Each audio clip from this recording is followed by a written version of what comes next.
Cette vidéo comporte tous les commentaires d'études sur les versets disponibles dans la Bible d'études Esprit et Vie, dans l'Épître de Paul aux Éphésiens chapitre 2. Verset 2. Fils de la rébellion. Les versets 1 à 4 révélant la raison principale pour laquelle les chrétiens doivent faire preuve de compassion et de miséricorde envers ceux qui vivent encore dans leurs transgressions et leurs péchés.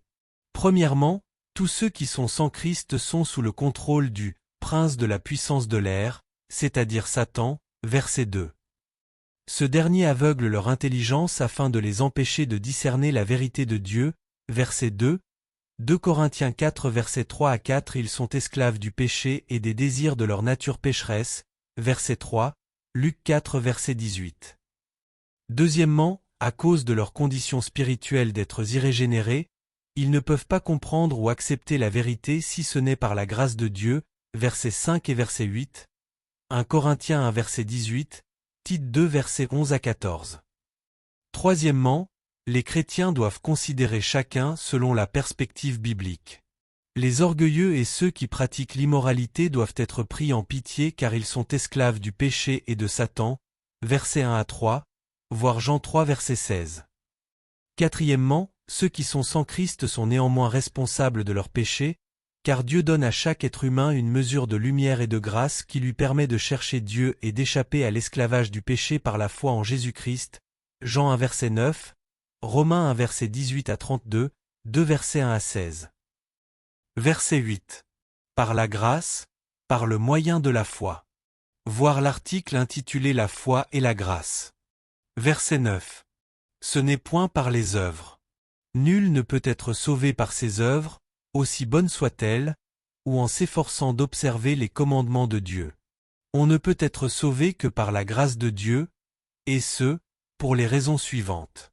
Premièrement, tous les perdus sont spirituellement morts, verset 1, sous la domination de Satan, verset 2, esclaves du péché, verset 3, et sous la condamnation de Dieu, verset 3.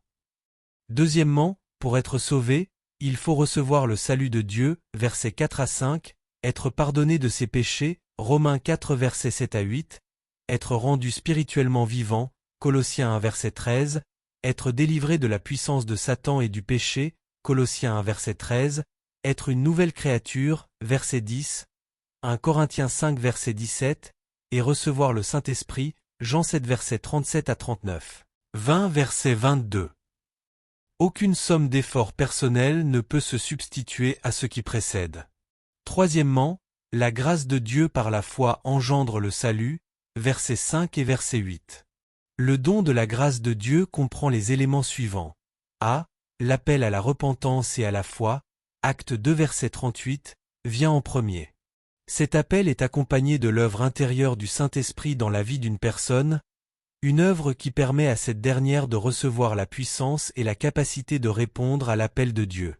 B. Ceux qui répondent par la foi, qui se repentent et qui acceptent Christ comme leur Sauveur et Seigneur reçoivent la grâce supplémentaire d'être régénérés ou de naître de nouveau par l'Esprit, voir l'article intitulé La régénération, et d'être remplis de l'Esprit, Acte 1 verset 8, 2 verset 38, Éphésiens 5 verset 18, c. Ceux qui deviennent de nouvelles créatures en Christ reçoivent la grâce suffisante pour vivre selon les principes de la vie chrétienne, résister au péché et servir Dieu. Romains 8 versets 13 à 14, 1 Corinthiens 9 verset 8. Les croyants s'efforcent de vivre pour Dieu à travers sa grâce qui opère en eux, 1 Corinthiens 15 verset 10.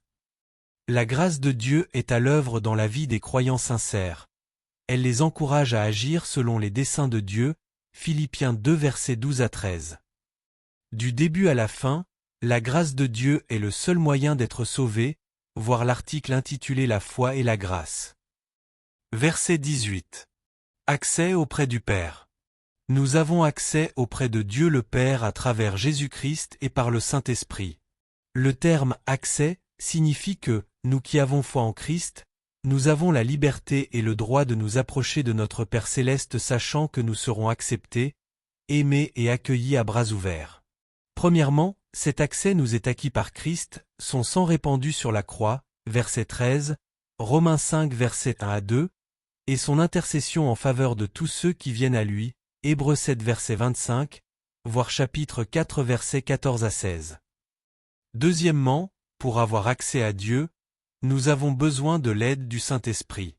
La puissance de l'Esprit qui demeure à l'intérieur de l'être humain permet à ce dernier de prier et d'invoquer Dieu selon sa volonté et selon son plan, Jean 14 versets 16 à 17, 16 versets 13 à 14, Romains 8 versets 15 à 16 et versets 26 à 27. Verset 20. Le fondement des apôtres.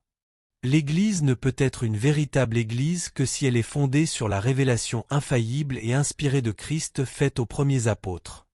Premièrement, les apôtres du Nouveau Testament ont été les premiers messagers, témoins et représentants autorisés du Seigneur crucifié et ressuscité. Ils ont été les pierres de fondation de l'Église et leur message est conservé dans les écrits du Nouveau Testament comme un témoignage original et fondamental de l'Évangile, témoignage valable pour tous les temps.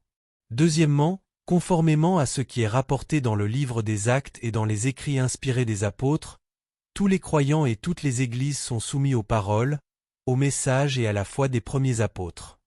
Leur autorité est consignée dans le Nouveau Testament et les dernières générations de l'Église ont le devoir d'obéir à la révélation apostolique et de témoigner de sa vérité. L'Évangile qui a été donné aux apôtres du Nouveau Testament par le Saint-Esprit est la source permanente de la vie, de la vérité et de la direction pour l'Église.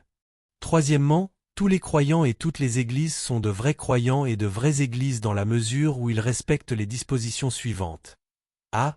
Ils doivent être d'accord avec l'enseignement et la révélation originale des apôtres selon le Nouveau Testament et s'efforcer de le suivre en toute sincérité. Acte 2 verset 42. Rejeter l'enseignement des apôtres, c'est rejeter le Seigneur lui-même, Jean 16 verset 13 à 15. 1 Corinthiens 14 verset 36 à 38, Galates 1 verset 9 à 11. B. Ils doivent perpétuer la mission apostolique en communiquant à nouveau le message apostolique au monde ainsi qu'à l'Église à travers une proclamation et un enseignement fidèle dans la puissance de l'Esprit. Acte 1 verset 8, 2 Timothée 1 verset 8 à 14, Tite 1 verset 7 à 9. C. Ils doivent non seulement croire le message apostolique, mais aussi le défendre et le garder contre toute déformation ou altération. La révélation originale des apôtres contenue dans le Nouveau Testament ne peut jamais être remplacée ou annulée par une autre révélation, un autre témoignage ou une autre prophétie plus récente.